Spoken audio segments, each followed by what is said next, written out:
آج ہم آپ کو ایک ایسا واقعہ سنائیں گے جس میں ماں نے اپنے بچے کو ڈاکو بنایا۔ ویڈیو کو آخر تک ضرور دیکھیں۔ ایک بہت بڑے ڈاکو کو جب لوٹ مار قتل و غارت کی وجہ سے تختۂ دار پر چڑھنے سے پہلے پوچھا گیا کہ کوئی وصیت ہو تو بتا، اس نے کہا میری ماں سے کہہ دینا کہ تیرا بیٹا آج تیری وجہ سے پھانسی پر لٹک رہا ہے۔ لوگوں نے حیران ہو کر پوچھا ڈاکو زنی تو نے کی، قتل و غارت تو نے کی، اور الزام تو اپنی ماں کے سر کیوں لگاتا ہے؟ ڈاکو نے کہا مجھ سے جو جرم ہوئے اس میں میری ماں کا بہت بڑا دخل ہے۔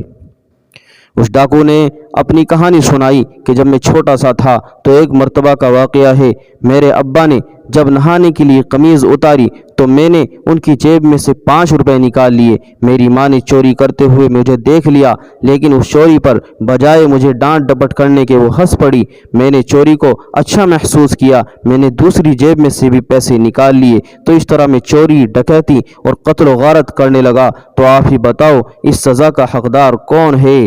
اگر شروع ہی میں میری ماں مجھے اس حرکت پر ٹوک دیتی تو میں یقیناً کبھی کوئی غلط کام نہ کرتا۔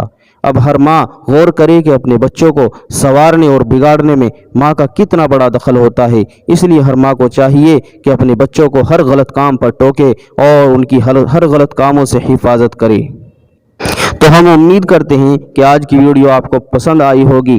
چینل کو سبسکرائب کریں، ویڈیو کو لائک اور شیئر کریں۔ جزاک